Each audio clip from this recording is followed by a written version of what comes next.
अच्छा,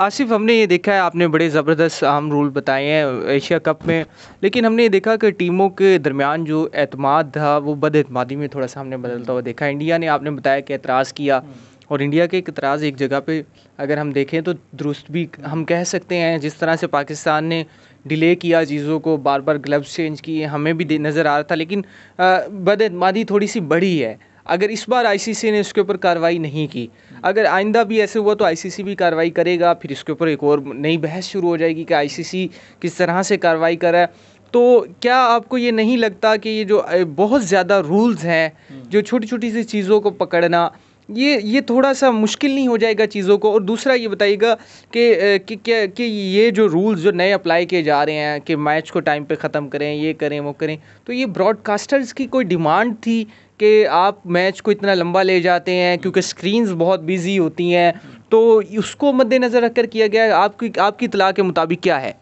हाँ बिल्कुल गौर, देखें रूल्स की जहाँ तक आपने बात की है तो क्रिकेट में आप जब 80s की या 90s की क्रिकेट देखते थे तो वहाँ पर बाउंसर जो हैं वो उसकी रिस्ट्रिक्शन नहीं हुआ करती थी। अब आपको पता है कि वनडे में टेस्ट में आप 1 ओवर में 2 बाउंसर कर सकते हैं, इन T20 यू कैन बॉल 1। तो अगर आप दूसरा बाउंसर करेंगे तो आपको नो बॉल का सामना करना पड़ेगा। फ्री हिट आ गई, तो ऐसे रूल्स आ गए हैं जिससे जो है थोड़ा सा जो अब एक और रूल जो है वो मैं ज़रूर बताता चलूँ कि पहले कोरोना के दिनों में जो सलाइवा होता था, जो कि हम आम ज़बान में थूक कहते हैं, वो हम एक साइड की शाइन, जो कि आपको पता है कि पाकिस्तान की इजाद है रिवर्स स्विंग की, एक साइड हम शाइन रखते हैं, एक साइड रफ कर देते हैं बॉल की, ताकि हमें रिवर्स स्विंग मिल जाए। लेकिन अब आईसीसी ने मुकम्मल उसको बैन किया। कोरोना के दिनों में उसको बैन किया गया था, लेकिन अब उस पर मुकम्मल पाबंदी होगी। अगर कोई टीम जो है वो ये काम करती है, बॉलर करता है, तो उस टीम को पेनल्टी होगी। एट अ टाइम 10 रन दूसरी टीम को दिए जाएंगे, और उस टीम का जो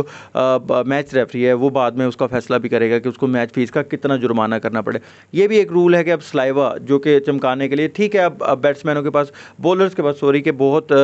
दूसरे ऑप्शन भी होते हैं कि वो पसीना वो किसी भी तरीके से कर लेंगे, लेकिन जो सलाइवा, क्योंकि हमने पहले देखा कि शायद आप कोई बबल या इस तरह का कोई लिक्विड मुंह में होता था आपके, कि वो आप गेंद पे लगाते थे तो आपको कहीं ना कहीं रिवर्स स्विंग मिल जाया करती थी, तो वो भी आईसीसी ने अब बैन किया है। जहाँ तक आपकी बात रही इंडिया की कि उन्होंने इतराज़ किया, बिल्कुल ये आईसीसी को देखना होगा, क्योंकि अगर आप जो है इस रूल्स को इम्प्लीमेंट करना चाहते हैं कि 18वें ओवर तक आप स्लो ओवर रेट का शिकार ना हो, तो जो आपकी अपोजिशन टीम है तो उनको भी चाहिए कि वो ठीक है ग्लव्स चेंज कर रहे हैं, पानी पी रहे हैं, कभी कोई हैमस्ट्रिंग का शिकार हो रहा है तो ये चीज़ें तो होंगी कि कभी कोई बॉलर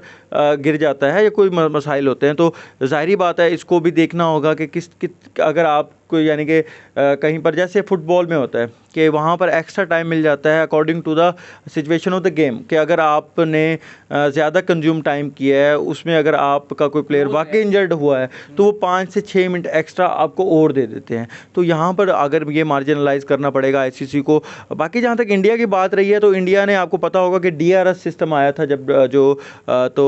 उस पर भी एतराज़ लगाए थे, और बड़े अरसे तक तो इंडिया ने अपनी जो होम सीरीज़ होती थी, अवी सीरीज़ होती थी, जो कि बायलैटरल सीरीज़ होती हैं, उसमें उन्होंने DRS सिस्टम को इम्प्लीमेंट ही नहीं करते थे। पूरी दुनिया में DRS सिस्टम इम्प्लीमेंटेशन हुआ करता था, लेकिन भारत ने अब जाकर IPL में भी हमने देखा कि DRS सिस्टम हो रहा है, क्योंकि उनको एतराज़ात ये नहीं थे कि उन्होंने कहा ठीक है रूल्स आने चाहिए, लेकिन आफ्टर के रूल्स की मुकम्मल जो है ऑथेंटिसिटी होनी चाहिए। जब तक रूल ऑथेंटिसाइज नहीं होंगे तो शक व शुबा होगा, तो दोनों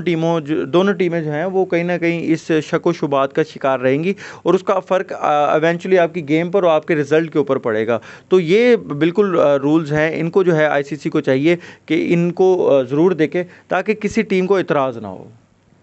अच्छा आसिफ, आज जो आज इम्प्लीमेंटेशन हुआ है रूल, हम उसी के हवाले से एक दफ़ा फिर बात कर लेते हैं। तो आपको क्या नहीं लगता कि आईसीसी ने जो ये नया रूल लागू किया है कि बॉल हवा में होगी,